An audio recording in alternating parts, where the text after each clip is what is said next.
The Americans had plenty of money and they paid practically no taxes.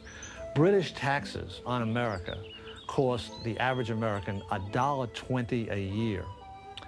And most of these were invisible taxes paid on imports.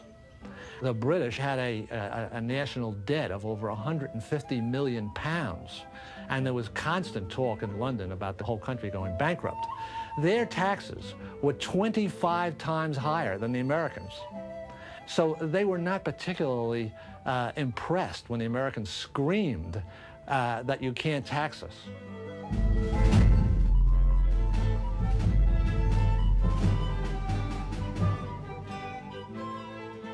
With a population of over 20,000 in the 1760s, the thriving New England port of Boston was, after Philadelphia, the second largest city in America.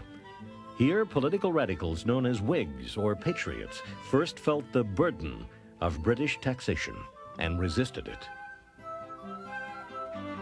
As early as 1760, a Boston lawyer and political theorist named James Otis saw the seeds of tyranny in arbitrarily imposed taxes.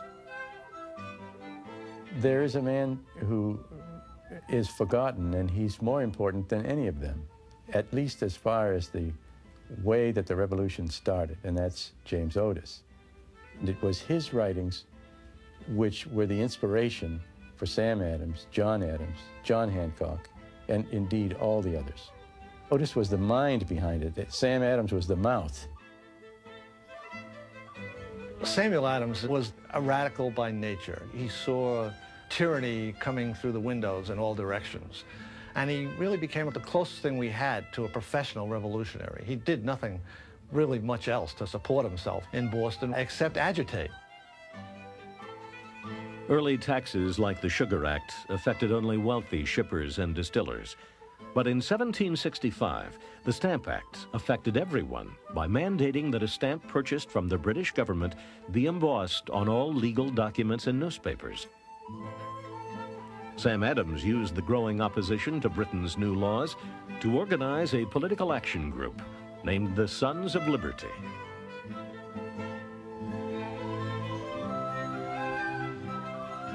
In Boston and throughout the colonies, the Tories, or Loyalists, saw things differently than Sam Adams and his Patriot companions.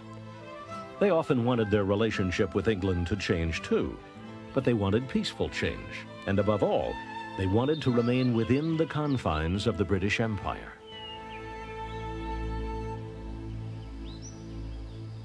John Adams divided the population up into thirds. He said a third were for the revolution, a third were opposed, a third were neutral. The Loyalists thought people like Samuel Adams, the Sons of Liberty, were demagogues who were ambitious people, who wanted to make it to the top of the political or the economic ladder, who had self-interested motives, and who were very cunning. They often use the word, a variation of the word cunning, to describe the Patriot leaders. For Loyalists like Massachusetts Governor Thomas Hutchinson, whose three-story home was destroyed by Patriots in 1765, the Sons of Liberty weren't noble idealists. They were a mob.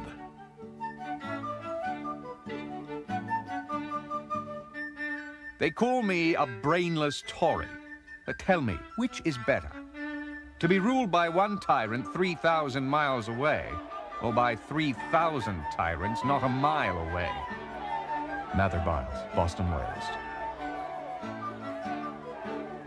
One common way of dealing with Loyalists was to put hot tar on their bodies and put chicken feathers on top of the hot tar and to take the person in a cart up and down Main Street so that everybody in the community could show their disdain for these people.